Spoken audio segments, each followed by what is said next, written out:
Alô, olá, alô, vai tudo bem? Bem-vindos ao Café com Crime, o podcast onde você pode ser o aficionado por crimes reais que você é, sem julgamentos.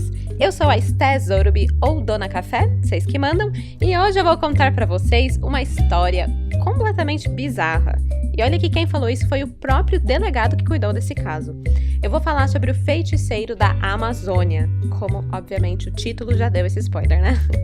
Essa história, ela envolve rituais macabros, livros sobre bruxaria e ocultismo, sangue de animal sacrificado e a sedução de adolescentes por um falso feiticeiro. E tudo isso se passa no estado brasileiro que está hoje em estado crítico por conta do Covid-19 desde a semana passada, o Amazonas. Eu sei que muitos já devem estar ligados nas notícias do que está acontecendo por lá, mas vale reforçar. Na quinta-feira passada, no dia 14 de janeiro, o estoque de oxigênio acabou em vários hospitais de Manaus por conta de uma nova explosão de casos de Covid lá no Amazonas. O governo federal começou a transferir pacientes para outros estados e chegou a pedir ajuda para os Estados Unidos com o fornecimento de um avião adequado para poder levar cilindros de oxigênio a Manaus.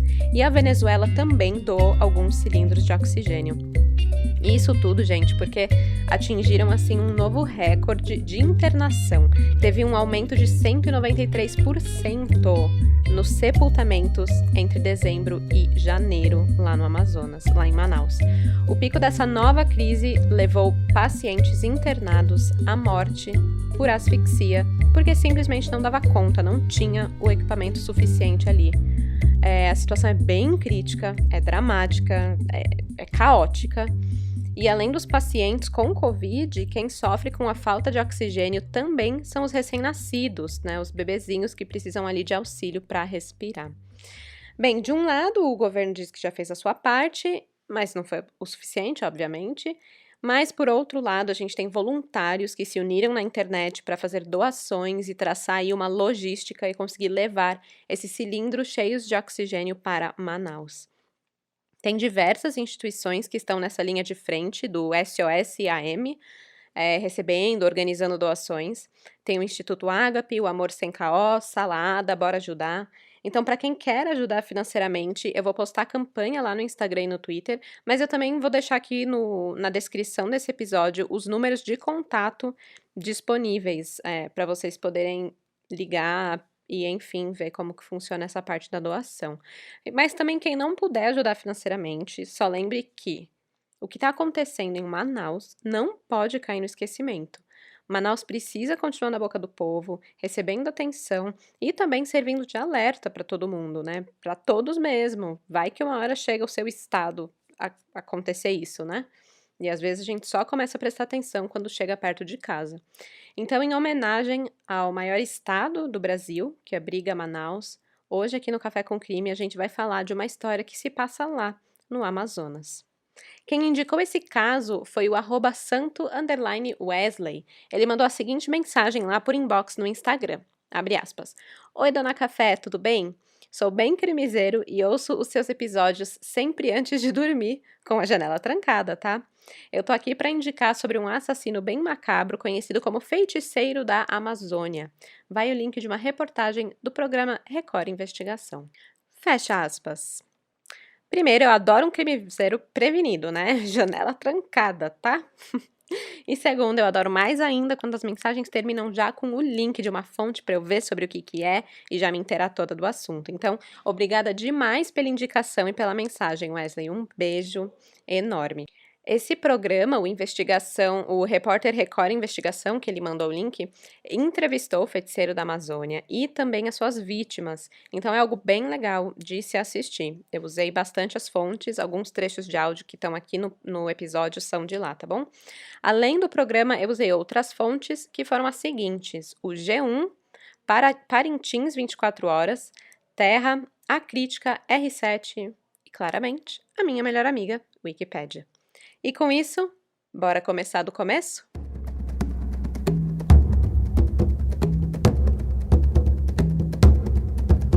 Estamos em Parintins, um município brasileiro no interior do estado do Amazonas. Apesar de ser no interior, Parintins é a segunda cidade mais populosa do estado, com 115 mil habitantes. Ela fica localizada à margem direita do rio Amazonas e, por beirar o rio, a sua orla é cheia de barcos coloridos, tanto de pesca como de transporte mesmo, já que o rio é um dos dois jeitos de chegar até aqui. O outro é só avião. O município é conhecido mundialmente por sediar o Festival Folclórico de Parintins, que é considerado um patrimônio cultural do Brasil. Enquanto aqui em São Paulo a gente está indo para a festa junina tomar vinho quente, junho é o mês do Festival Folclórico, onde acontecem apresentações. Na verdade é tipo uma disputa, né? Uma disputa a céu aberto entre duas agremiações folclóricas, que é o Boi Garantido, que é o vermelho, e o Boi Caprichoso, que é o azul. Então, assim, atrai muito turista, muita gente vai pra lá, e quando tá acontecendo isso em junho, meio que dobra a população de lá. É bem legal. Mas aí já sabe, né? É sempre a mesma coisa. Um lugar calmo, bonito, em meio à natureza, tudo de bom. É sempre onde a merda vai acontecer, né? Aliás, em 2017, Parintins apareceu em 12º lugar numa lista de cidades com o melhor índice de segurança do Brasil. Eu tô rindo de nervoso, gente. Eu tô parecendo aqueles programas do Investigação Discovery, sabe? Que vai contando, ai, a família perfeita e tal. E aí, mais um monstro habitava entre eles. Tan, tan, tan. E é tipo, é isso mesmo. Aqui em Parintins também tá assim. E olha, é um monstro, viu? Eu não gosto de chamar as pessoas disso, né? De monstro, maníaco, o blá blá blá blá. Não gosto, vocês sabem. Mas esse aqui tá merecendo, cara. Foi em meio às tradições folclóricas, em meio ali aos turistas e à margem do rio Amazonas, que um estuprador em série passou a cometer os seus crimes. O feiticeiro do Amazonas, ele nasceu nos anos 80 e morou em Parintins até 2013. Nesse período, bem, na verdade eu não, óbvio, né, que não foi desde quando ele nasceu que ele faz isso, mas com certeza depois dos seus 20, 22 anos de idade. Ele abusou sexualmente de 50, isso mesmo, gente, 50 menores de idade ali naquele município. E o pior de tudo, e olha que eu nem comecei, mas já tô falando do pior de tudo, mas é que ele chegou a ser preso 5 vezes pelo crime de estupro ali em Parintins, sendo que a última delas foi em 2013. Contudo, ele conseguiu na justiça o direito de responder aos crimes em liberdade. Então ele continuou morando ali em Parintins até o meio de 2014. Mas estava ficando difícil para ele morar ali, porque o seu esquema para conseguir estuprar as meninas não estava dando mais certo. E eu já conto para vocês como era esse esquema, mas o fato é que ele ficou conhecido, ninguém mais caía no golpe dele, e como a vontade de cometer os crimes era muito grande, ele sentiu necessidade de mudar para uma cidade onde ele não fosse conhecido, e assim poder continuar a sua série de estupros, né? E aí ele resolveu ir para Iranduba, lá por agosto, setembro de 2014. Iranduba é um município que fica na região metropolitana de Manaus. Ela fica situada à margem esquerda do rio Solimões e possui aí os seus 50 mil habitantes. Ali tem muitos agricultores, tem também oleiros. A cidade, na verdade, ela produz 75% dos tijolos e telhas ali do estado. E foi exatamente nesse setor de oleiraria. Eu não sei por que eu não anotei isso. Olaria, achei, olaria. Foi exatamente nesse setor de olaria que o feiticeiro da Amazônia começou a trabalhar quando ele se mudou para lá. Ele trabalhava na fabricação de tijolos em uma olaria e ganhava R$ 1.100 por mês. Além do trabalho, ele também alugou uma casinha, era uma casinha de alvenaria, super simples, num bairro pobre ali de Iranduba, e ele pagava R$ 250 por mês no aluguel. A casa consistia basicamente de um cômodo, que tinha uma pia, na verdade parecia mais um tanque do que uma pia, e um banheiro. Era só isso, um lugar bem simples. Mas foi aqui que ele decidiu se instalar e montar a sede da sua nova seita. Não chamavam ele de feiticeiro à toa.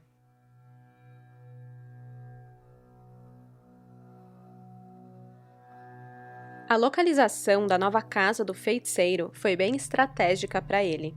A apenas 2 quarteirões dali estava a Escola Municipal Creusa Abbés Fará, onde estudavam crianças e adolescentes.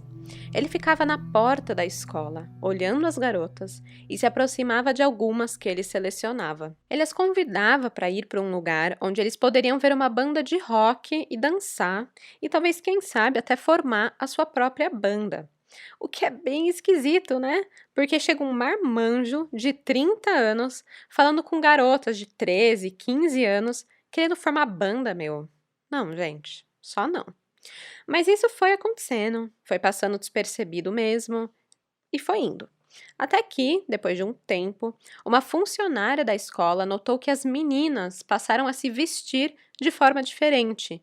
Elas usavam preto, acessórios góticos, maquiagem pesada, estavam faltando muito à aula e começaram a declarar crença em bruxarias.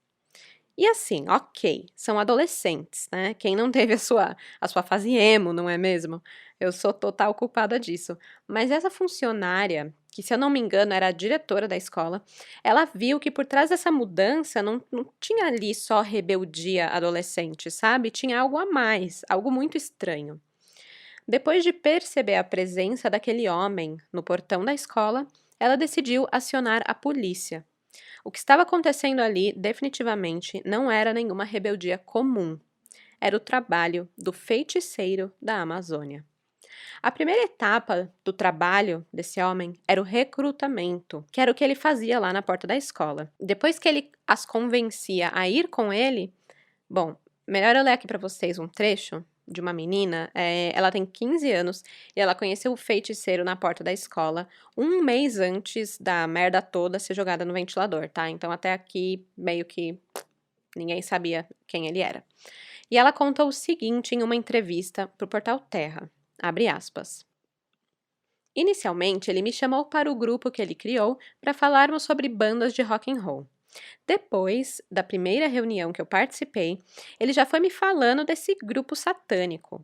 Lá ele nos ensinava orações, nos ensinava a conquistar namorados, a fazer voodoo. Mas quando ele veio com esse papo de que eu teria que transar com ele para ganhar mais poderes, eu me irritei. Não sou boba. Sei que não seria transando com ele que iria virar uma bruxa, mas teve outras meninas que acreditavam. Fecha aspas. Apesar de não ter seguido em diante no grupo do feiticeiro, a adolescente chegou a participar de um dos rituais, onde ela bebeu sangue de um gato num cemitério.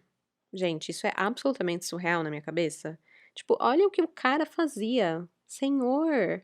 Ele atraía as meninas, tipo, com uma coisa inocente, como uma banda de rock. Depois de conseguir a confiança delas, ele as levava para casa onde ele morava e revelava que, na verdade, eu sou líder de uma seita, eu pratico magia, posso fazer tudo o que você quiser. É meio bizarro assim. E ele dizia para as vítimas que elas precisavam participar de um ritual para fazer parte dessa seita. Então não era só ir lá na casa dele e tal. Tinha todo um processo. Ele chamava isso de processo de iniciação, né? E era dividido em 4 etapas. Número 1, duelo de orações. Basicamente, elas tinham que ler orações de um livro de bruxaria, um livro que tinha, né, essas orações mágicas, e a mais poderosa ganharia. Depois, em sequência, tinham que tomar sangue de animais. Normalmente era um gato, um bode, uma galinha, qualquer animal de fácil acesso. E, em terceiro lugar, cometer o homicídio de um inimigo. E, por fim, fazer sexo com o líder. Caso as meninas não quisessem realizar os 3 primeiros passos, né? Beber sangue, oração e matar alguém, tipo, meu Deus do céu, olha as coisas que o cara pede. Tinha uma solução. Olha só que solução fácil. Elas podiam simplesmente pular para a etapa 4. De boas, ia dar na mesma, era só transar com ele, né? Ou seja, era tudo balela, ele só queria mesmo sexo. Às vezes, o papo de entrar para a seita não colava muito bem e ele não conseguia o objetivo final dele. Então, ele passou a prometer objetos caros para as vítimas caso elas se relacionassem com ele. Basicamente, se elas entrassem para a seita através da relação sexual com ele, elas poderiam ter o que elas queriam: dinheiro, fama, amor, saúde. E, claro, elas também poderiam se tornar bruxas como ele, né? Enfim, qualquer coisa assim que passasse pela cabeça delas, que elas quisessem, era só pedir que ele, como líder da seita, iria realizar. Parece difícil de acreditar, mas o feiticeiro da Amazônia, ele era bem convincente e mostrava para elas o seu lado místico, né, o seu lado ocultista, enfim, mudando de voz durante as orações, fazendo personificações, se queimando com cera na pele para mostrar que o corpo dele não sentia dor, sabe? Mas também não era só isso. Quando nada disso funcionava, ele ameaçava de morte os familiares das vítimas. Duas adolescentes de 17 anos contaram que ele disse o seguinte para elas, abre aspas, ele só falou para eu seguir meu rumo, senão eu ia me lascar. Um dia, se eu for preso, eu vou sair de lá e vou te caçar. Fecha aspas. Dessa forma, muitas meninas acabavam decidindo entrar para a seita, coagidas, né? Obviamente, muitas coagidas, outras manipuladas, outras por falta de informação, inocência, por ir na onda das outras, enfim. Como parte final da iniciação delas, ele levava as garotas para o cemitério para consumar ali a última fase, que seria o batismo delas, né? Era ali que elas teriam que ter relações sexuais com ele. De acordo com o próprio feiticeiro da Amazônia, transar em meio aos mortos ia, teoricamente, purificar as meninas e elas se tornariam bruxas como ele. Era só através do sexo, ponto, né, sem camisinha, que ele poderia passar os poderes sobrenaturais que ele possuía para elas. E, nossa, eu acabei de lembrar, não sei quem assiste Lúcifer, né, mas na série Lúcifer, isso meio que acontece entre o Lúcifer e a Chloe, né? E olha o spoiler. Spoiler, gente, desculpa, mas assim, já saiu a 5ª temporada faz tempo. Se você não assistiu, a culpa não é minha, o spoiler não tá mais valendo, era pra ter visto já. Mas enfim, eles, né, tcheca na bucheca, e aí a Chloe acorda com o poder dele, né? E é bizarro. Hein? Acabei de fazer essa correlação aqui, inspirado no Feiticeiro da Amazônia. Credo. Não. Enfim, bom. Depois de passar pelo batismo sexual no cemitério, não acabava por aí. Na verdade, o feiticeiro falava que a relação não servia se fosse feita uma vez só. As meninas tinham que manter relações com ele por 15 dias. Então era tipo uma parcela, você fazia uma vez, depois outra, e elas iam contando quantas vezes faltavam para poder conseguir aquilo que ele tinha prometido, né? Seja lá os poderes de bruxa, ou os objetos de valor, ou o amor do garoto que elas tinham um crush maluco, enfim. As meninas do grupo, elas comentavam entre si, aliás, né? Tipo, já fiz 10, faltam só mais 5, e assim por diante. É simplesmente chocante, cara. E reforçando aqui a idade delas, tá? Todas eram menores de idade, entre 13 e 17 anos. Tipo, puta merda, né? E assim, se já não bastava toda a manipulação e a pressão psicológica que o feiticeiro fazia para conseguir o que ele queria, ele ainda usava uma menina de 15 anos, que ele dizia ser namorada dele, para atrair as vítimas para o grupo de rock, ou o grupo de dança, né? Entre aspas. Tô fazendo entre aspas aqui, ó. Tá ouvindo? Eu raspei no microfone. ASMR, gente. Não, brincadeira. Então, gente. Imagina um True Crime ASMR, gente. Fica aí a ideia. Não ia gostar. Eu acho esquisito quando falam assim. É muito esquisito. Enfim. Então, assim, como ele tinha essa menina, que era, entre aspas, namorada dele, ficava muito mais fácil das outras meninas novas que estavam entrando para a seita de acreditarem, né, que tudo bem, que ali era um espaço seguro, porque elas viam outras adolescentes junto do rolê, sabe? Não era só elas, então não era tão estranho assim. E essa garota, que era o braço direito do feiticeiro, E aqui eu não falo nomes, né, porque como todas são menores de idade, tem a lei que protege, né, a identidade, a privacidade delas e tudo corre em segredo, secreto na justiça. Então a gente não sabe os nomes, mas a menina que era o braço direito, ela se envolveu de tal forma com a seita e com o feiticeiro, que há sinais de que ela participava da dopagem das vítimas que se recusavam a aceitar os argumentos místicos do feiticeiro para poder transar com ele, né. Então quando ele não conseguia na lábia, ele dopava as meninas. É pesadíssimo, gente. Essa menina, a que era a "namorada", entre aspas, ela conta que conheceu o feiticeiro através de outras colegas na escola e se interessou por ele porque ele prometia dinheiro, fama, carros e meninos.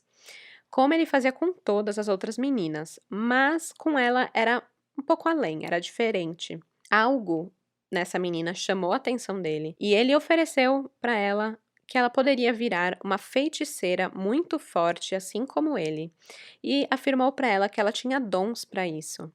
Então ele quis dar uma preferência, né, um favoritismo ali para ela. E claro, para conseguir isso, bastava ter relações com ele 15 vezes no cemitério ou na estrada.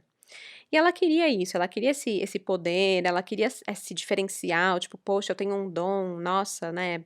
Aquela coisa assim, você tá com 15 anos tentando se encontrar. Ela foi até onde ele mandou, que era o cemitério. Só que quando chegou lá, ela deu pra trás, ela ficou com medo, né? Imagina, você tá lá com um cara mais velho, esquisito, num cemitério, à noite, sabe? Não tem uma situação onde isso seja bom. E aí ela dá pra trás. E aí ele começa a insistir, ele pede pra ela tirar a roupa, ela não tira. E o feiticeiro insiste, insiste, insiste. Eu não duvido nada que ele tenha ameaçado ela nesse momento. E então a menina faz o que ele pede.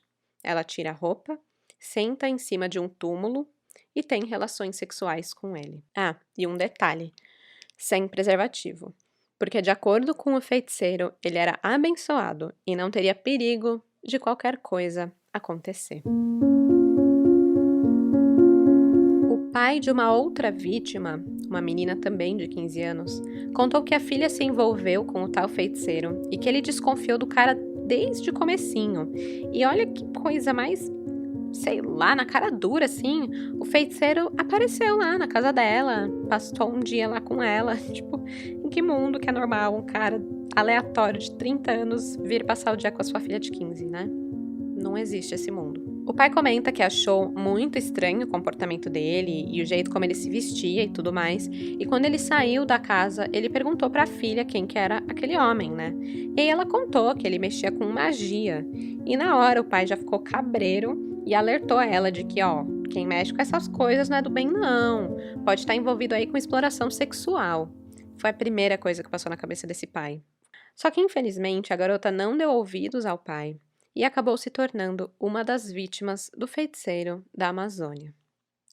Uma outra adolescente de 14 anos conta que quando ela conheceu o feiticeiro, ela estava grávida e que ele teria praticado um aborto nela durante um dos rituais e depois praticado relações sexuais com ela. Ó, eu não sei se ela queria ou não o aborto, aí é uma outra história. Mas, querendo ou não querendo realizar um procedimento assim em casa, com pessoas totalmente não especializadas, é um processo traumático para o seu corpo. E ele ainda pega e transa com ela depois, mano. É de embrulhar o estômago. Ainda teve mais uma vítima, de 17 anos, que já tinha um filho quando se tornou uma das vítimas do feiticeiro. Ela entrou para a seita como as outras, né? Teve relações com o feiticeiro. E aí o namorado dela descobriu. E esse namorado era o pai do filho dela, né? Eles moravam juntos e tal.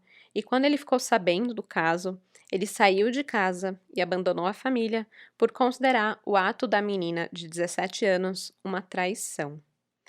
Então, olha quantas cicatrizes, né? O trauma para uma garota abusada, que deixa cicatrizes físicas e psicológicas, emocionais, famílias destruídas, e tudo porque um cara queria transar com menores de idade. É um grande filho de uma puta. Cara, pensa num caso que dá ódio. Eu sei que tem muito caso que dá ódio, mas esse aqui dá um ódio extra. Porque é muito filha da putagem, mano. É muito filha da putagem. Quem tá aí fazendo faxina, dá aquela esfregada com raiva agora. Quem tá lavando louça, quebra um prato, gente. Quebra um prato, libera esse ódio. Porque, mano, eu gostaria de gritar, mas aí eu vou deixar vocês surdos, né? Aí não vai ser legal. Então, só digo isso. Muito, muito ódio desse moço. E assim, em apenas 3 meses que o feiticeiro da Amazônia ficou em Iranduba, ele manteve relações sexuais com 18 meninas menores de idade. Mas afinal, quem era esse homem?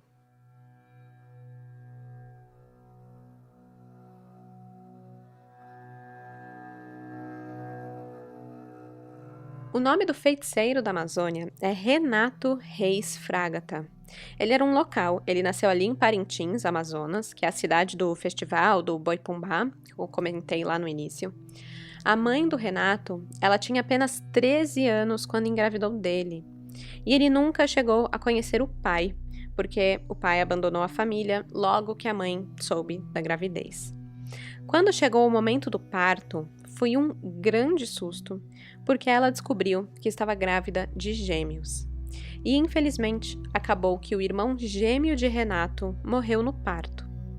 Com o trauma de um parto conturbado, a garota de 13 anos acaba se afastando do filho que sobreviveu.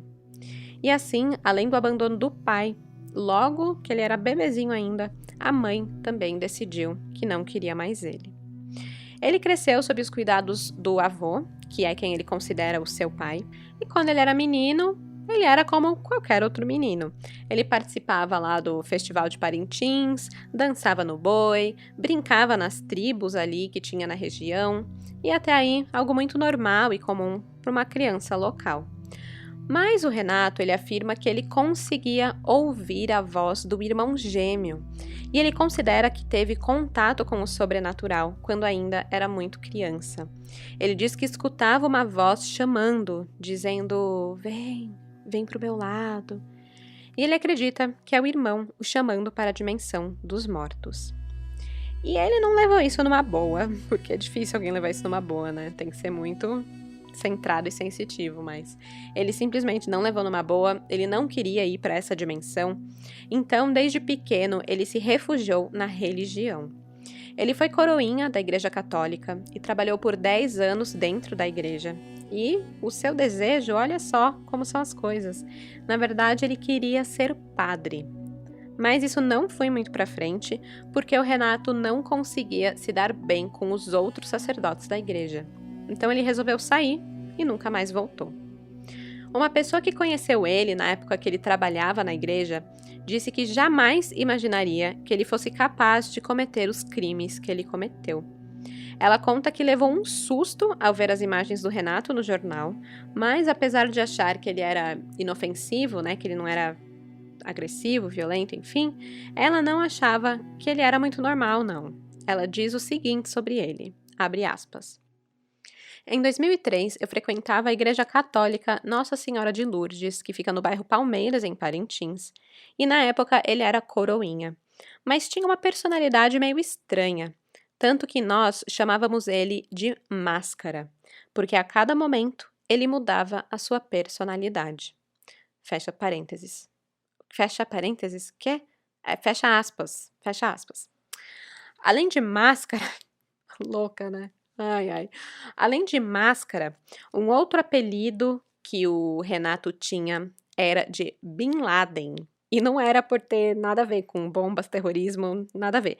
Gente, ele é igualzinho. Cara, eu coloquei uma imagem assim pra comparar, só falta a barba e o turbante e pronto, cara. Mesma pessoa, mesma pessoa.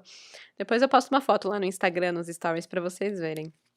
Bom, outro fator importante é a vida romântica do Renato. Ele conta que ele foi ter a sua primeira namorada com 16 anos de idade. É engraçado isso, porque na entrevista, quando ele tá falando sobre isso, né, ele fica mega nervoso pra contar isso. Ele começa a dar uma risada sem graça, tipo, ai, você quer saber mesmo? Ah, bom, é. Bom, a verdade é que foi com 16 anos. Tipo, ele fala como se fosse super tarde e vergonhoso. E, tipo, mano, normal, cara. O meu primeiro namorado foi com 21. O que que ele tá reclamando? E se bem que, né, parando pra pensar aqui. Se for considerar que ele vem de uma família que começou namoros muito cedo, né, a mãe dele engravidou com 16 anos, com 13 anos, desculpa, talvez 16 anos pra ele pareça tarde, né, mas não é, enfim. Esse primeiro namoro dele, aos 16, durou só uma semana, e aí a segunda namorada dele, ele só veio a ter aos 22 anos de idade. E foi essa segunda namorada que apresentou o ocultismo pra ele. Antes ele era, né, mega religioso, católico, queria ser padre e tal, e ela, que era da tribo gótica, como ele falou, que apresentou para ele essa nova vertente de vida que ele viria a seguir depois. E aí ele descreve que ela tinha uma aparência bem característica mesmo, né, quando você pensa em tribo gótica, então roupa preta, tatu, lápis de olho carregadão, piercing e tal. E ele adorava isso, ele achava lindo, da hora, diferente. E a partir daí, desse contato com essa segunda namorada, que ele começou a criar um gosto por garotas com essas características. Então, depois que eles terminam, que ele termina com essa menina, ele se via querendo mais meninas assim, né? E ele não tinha muita sorte com garotas e tudo mais. Então, o que que ele faz? Olha só, eu vou ler o que o delegado falou, né, que ele contou sobre essa fase da vida do Renato. Abre aspas.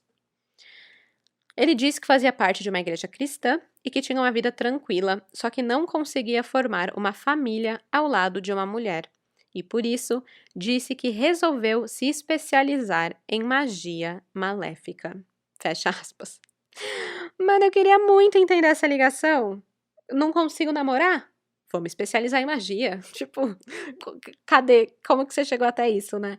Não é tipo, vou fazer uma academia, vou entrar no Tinder, vou aprender a tocar um instrumento, sei lá. Qualquer coisa, né? Mas não, magia é o caminho. As mina pira na magia do capiroto. Tipo, esse é o pensamento do cara, né? E tudo bem, a gente vê uma coisa muito estereotipada aqui, que é ele tá procurando meninas góticas, então na cabeça dele, gótico é igual a satanismo, que é igual a magia do capiroto, da bruxaria que ele vai aprender. Tipo, é uma. Não, tá tudo errado. Tá tudo muito errado. E aí, falando nesses temas, é importante aqui explicar uma coisa, né, a essa altura do campeonato. O Renato, ele não pertencia a nenhuma religião. E quando eu digo religião, não tô falando só de católico, enfim, tô falando de religiões também pagãs. Não tinha nada a ver, não tinha nada a ver com o satanismo, que é uma religião, não tem nada a ver nem com Umbanda, Candomblé. Tem gente que mistura macumba no meio, mas não tem nada de macumba aqui também não. O que aconteceu foi, ele se tornou um autodidata que compilou informações de diversas religiões, crenças e afins e criou a sua própria seita. E a sua própria seita era regida pelas regras dele. Ele fazia o que ele queria. Então eu acho muito. É meio injusto quando as manchetes colocam líder de seita satânica fez isso, isso e aquilo. Tipo, não era satanista, não era nada, né? Tem umas manchetes que falam seita demoníaca, o cara da seita demoníaca. Enfim, tem nada a ver com Satã, com o demônio, com nada. A única coisa que importava na seita do Renato era ele e as vontades dele. E essas vontades, elas eram simplesmente perversas. Por definição, podemos dizer que a seita dele era ocultista. E o que isso quer dizer?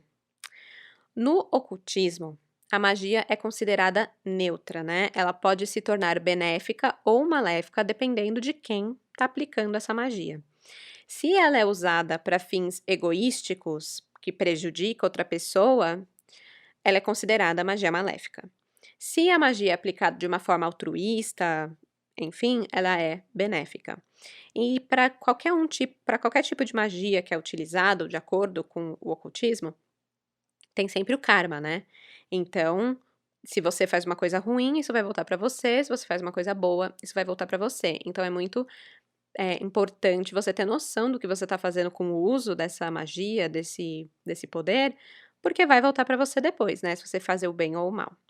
Portanto, na seita ocultista do Renato, a magia a gente vê, obviamente, que era usada de uma forma totalmente maléfica, né, para fins bem egoístas, que no caso dele era conseguir enganar, ludibriar e manipular menores de idade a transarem com ele. Ele dizia que era um feiticeiro com poder de cura e tudo mais, e ele até podia saber aí umas magias que fizessem alguma coisa assim, eu não sei, mas para as pessoas poderem ter acesso a esse poder, entre aspas, bom dele, precisavam pagar com sexo. E parece difícil de acreditar que alguém, né, cairia numa dessas, mas ele criou uma trama bem elaborada para ficar essas meninas, né, como eu falei, já expliquei como funcionava, e também vale lembrar que elas tinham de 13 a 17 anos, né. Então elas estavam aprendendo sobre a vida, querendo experimentar coisas novas, e é bem nessa fase meio de construção mesmo, né, ainda não é uma coisa sólida. Enfim, né, durante uma entrevista que o repórter Record Investigação fez com o Renato, ele fala que ele pegava as rezas que ele ensinava para as meninas de um livro chamado São Cipriano. Esse livro é uma coleção medieval de feitiços, rituais e encantamentos mágicos, que são todos atribuídos, obviamente, a São Cipriano de Antioquia, tá? Não é o São Cipriano católico, é outro. A primeira edição conhecida desse livro é em português, é lá de 1846 e possui diversos rituais de ocultismo, exorcismo, supostas magias e simpatias, e são coisas que podem ser usadas para o cotidiano, tipo uma amarração de amor ou para ficar rico e tal. Esse livro, quando ele chegou no Brasil, ele não passou por um processo normal de publicação, tipo, ai, vamos ver direitos autorais e publicar certinho. Não. Foi meio que todo mundo pegou, todo mundo publicou da forma que queria e alteravam coisas e publicavam. Então, foi muito diluído o livro por aí e se tornou meio que um almanaque ocultista de super fácil acesso. E foi assim que caiu nas mãos do Renato também. Na entrevista, ele fala que uma das rezas que ele usava era a oração da cabra preta milagrosa. E a leitura dessa oração, ela normalmente é usada como um feitiço amoroso, mas também serve para outros fins, tipo resgatar a saúde, praticar uma vingança, ou até para tipo vencer um jogo na Mega Sena, o jogo do bicho, sei lá. E aí já dá para perceber qual que era a estratégia do Renato, né? Ele atraía meninas que já tinham um estilo ou uma tendência ao estilo gótico, emo, punk, metaleiro, enfim.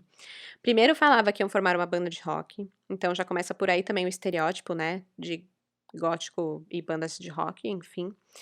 E também tem aquela coisa, né, todo mundo já viu o lance de vender sua alma pro diabo pra ficar famoso e tal, que aliás, bandas e etcétera, é muito falada essa teoria da conspiração aí.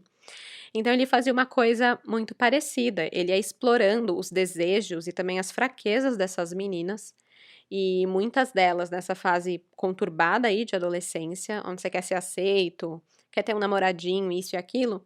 Então ele vinha com essas rezas de amarração de amor, riqueza, fama, e falava que elas iam conquistar tudo que elas queriam, né.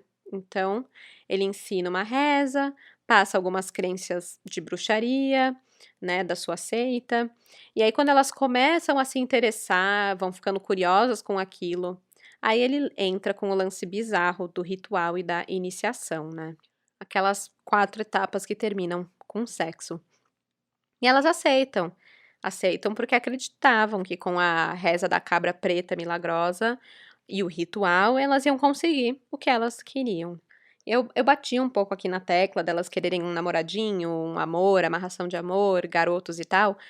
Porque elas realmente falam muito isso nos depoimentos que elas dão, mas, tem uma que não veio por causa disso, e aí dá um apertinho no coração até, porque ela conta que a mãe dela estava doente, E elas não tinham dinheiro, não tinham condição de pedir ajuda nem nada. Então, quando o Renato vem e oferece isso, oferece esse ritual, fala que tem poder de cura, que ele é um feiticeiro, ela topa. Ela topa fazer tudo aquilo porque ela acha que vai curar a mãe. Então, mano, esse cara é muito filho da puta, meu. Muito filho da puta. É muito, é muito absurdo mesmo. E assim, ele não deixava só pra mostrar pras meninas que as coisas que elas podiam conquistar vinham depois, né, digamos assim. Ele já mostrava um pouco antes também. Então, ele começava já presenteando elas com tablets, roupas, celular, bicicleta, qualquer objeto de valor, coisas que elas queriam muito, ele já ia oferecendo, porque assim ia conquistando cada vez mais a confiança dessas meninas. E foi assim que ele iniciou cerca de 68 adolescentes na sua seita, através da relação sexual com elas. Como comentei no início, o Renato Fragata foi identificado após a diretora de uma escola municipal lá de Iranduba entrar em contato com a polícia sobre a ação de um homem que estaria seduzindo alunas. Então, depois da denúncia da diretora, um mandado de prisão foi expedido, provavelmente por terem reconhecido que ele já respondia pelos mesmos crimes em Parintins também. Só que, você acha, né, que um líder de seita ia ficar dando sopa só esperando? Não. Pois, claro que não. Possivelmente avisado por uma das garotas da sua seita sobre a investigação que estava em andamento em Iranduba, o Renato conseguiu fugir para Parintins antes de ter a prisão decretada. Ao retornar lá para sua cidade natal, felizmente ele volta a ser preso por ordem da juíza Rosália Guimarães Sarmento. No dia 9 de dezembro de 2014, aos 30 anos de idade, o Renato é preso em Parintins. E aí, sob um forte esquema de segurança, ele é transferido de helicóptero de volta para Iranduba, onde ia ocorrer ali o seu processo. Logo depois que ele é preso, o Renato ele negou tudo. Negou tudo, não fui eu, não tem provas, e ele simplesmente não falava muito sobre o caso. Ele negou ser bruxo, afirmou que era católico e disse que não fez nada sem o consentimento das vítimas. Só que aí, logo depois, em outra entrevista com um jornalista, ele chora e diz que vai pagar por tudo que ele fez. Máscaras, né? O Renato ele afirma que os menores de idade com quem ele se relacionou eram namoradas dele e que as relações sexuais com elas foram todas consensuais. Ele falou o seguinte, abre aspas, elas eram minhas companheiras. Eu sabia que elas eram jovens porque me contavam a idade delas. Nunca as obriguei a beber sangue nem nada. Elas eram só minhas namoradas. Fecha aspas. Ele não admitiu em momento nenhum que oferecia presentes ou favores para convencer as meninas a transarem com ele. O que ele fala. Bom, eu vou deixar ele falar. Esse aqui é um trecho da entrevista e também do depoimento que ele dá para a polícia, que estava no Repórter Record Investigação. Eu não fiz nada, apenas conquistei elas, a amizade delas. Vou dizer que em nenhum momento eu forcei. E como é que você acha que conseguiu atrair tantas mulheres para ter relação sexual? Amizade, conversa, como diz, queixo muito. O que é que tem de diferente na sua lábia para atrair tantas mulheres? Nada, não sou normal. Não adianta você pensar que tem ação maligna, não tem, isso não existe. É amizade, está. E por que essas meninas eram tão novas? Isso aí é com elas. Depois de confessar que ele era sim um feiticeiro, ele surpreende ao falar para a polícia que ele nunca acreditou nas bruxarias. Ele só gostava mesmo de fazer, mas não acreditava. Ele diz que ele só queria saber como é ter uma outra vida, onde ele poderia viver a vida de um bruxo. Ele queria saber se era bom ter esse poder. Então, tudo o que ele fez foi realmente orquestrado e montado para enganar as suas seguidoras. para conseguir sexo, para que ele se sentisse no poder. Quando perguntaram para ele por que então ele fazia sexo no cemitério, se ele não acreditava em nada disso, não tinha nada a ver com ritual e tudo mais, ele disse que é porque o cemitério é um lugar calmo, que poderia dar medo nos outros, mas que para ele era só um lugar de descanso, onde os góticos se divertem. Então, apesar de lá no início ele ter negado qualquer envolvimento e tudo mais, quando ele é interrogado, a história ela vai surgindo aos poucos. E é bizarra a entrevista, cara. Ele sorri quando tá falando essas coisas todas. A polícia pergunta se os rituais que ele praticava exigiam relações sexuais. E aí ele responde que sim, mas que é porque a reza exige isso, como a reza de São Cipriano, a cabra preta milagrosa. Olha só o que ele fala. Esses rituais que tu fazia, eles exigiam prática sexual mesmo? Sim, tem umas rezas que exigiam. Aquela reza de São Cipriano, a cabra preta. E essas orações, elas eram cultuavam que Deus ou o diabo? Na verdade, elas usavam mais para o Lúcifer. Mano, o cara nem sabe falar o nome de Lúcifer e quer falar que é líder de uma seita ocultista que segue rituais. Ai, Lúcifes. O Lúcifes. Parece nome de DST, né? Lúcifes. Mas dá pra perceber que ele fala muita coisinha errada, vive errando conjugação verbal, essas coisas todas, né? Eu não encontrei sobre grau escolar dele ou coisas assim, mas é assim que fala o feiticeiro da Amazônia, Lúcifes. Bom, o delegado titular lá de Iranduba, o Paulo Mavigner, ele diz que Renato não apresenta nenhum comportamento estranho. Ele conta que ele é super tranquilo, que ele não tem um comportamento explosivo e que ele tá ficando em uma cela separada porque se colocarem ele junto com os outros detentos, ele correria risco de vida por, ser um estuprador. E o Renato sabe disso. Ele fala até que estava com medo de ser preso porque sabia que ele correria risco de morte, mas que ele ficou mais tranquilo porque ele está num lugar separado e ele ocupa o tempo dele lendo a Bíblia e fazendo trabalhos artesanais. O repórter Record Investigação mostra que, na verdade, o Renato não ficou numa cela separada. Ele ficou detido no banheiro da delegacia. Jogaram lá um colchão improvisado para ele dormir, serviam lá umas marmitinhas e é isso. Ficou no banheiro da delegacia. A delegacia estava simplesmente não preparada para ter um caso como esse, né? De qualquer forma, o Renato, obviamente, tenta se defender das acusações que ele tá recebendo. Ele fala que ele nunca foi bruxo, que ele não fazia magia, que ele criou tudo isso só para se aproximar das meninas. Como se isso amenizasse o que ele fez, né?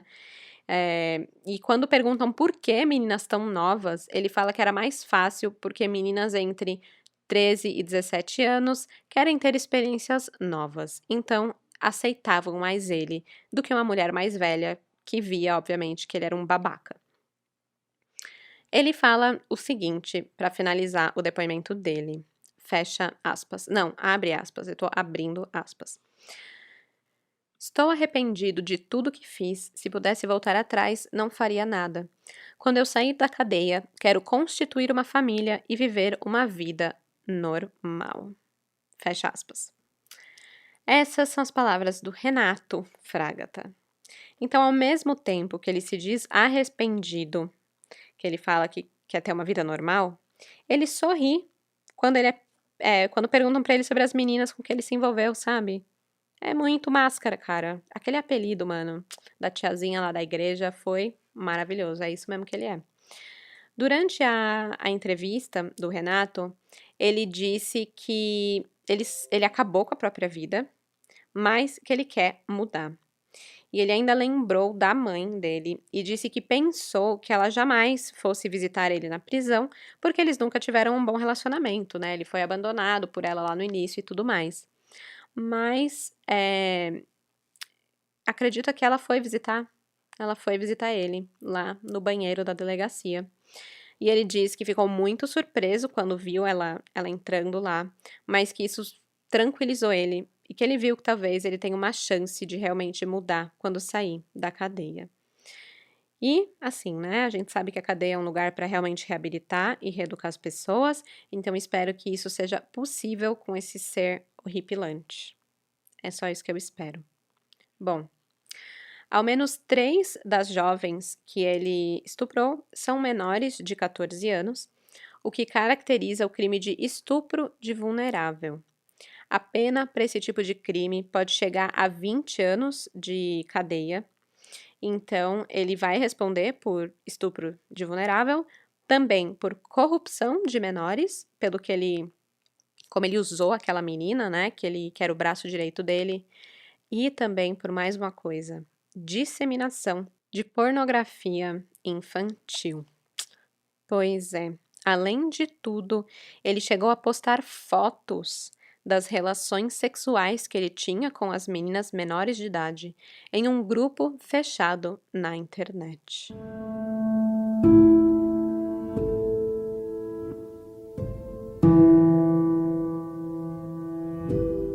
A Justiça em Iranduba realizou uma audiência de instrução no dia 22 de setembro de 2015 para o caso do Renato Fragata e, além dele, 3 adolescentes também foram ouvidas. E os depoimentos dela mostraram que várias adolescentes foram convencidas a entregar a virgindade a ele e que ele não demonstra qualquer apego à dignidade humana. De acordo com o promotor de justiça Gerson Castro, os depoimentos das vítimas podem ser suficientes para uma sentença condenatória. Ele foi acusado de estupro de vulnerável e do estupro de uma moça de 17 anos que teria sido drogada para ele poder manter relações sexuais com ela.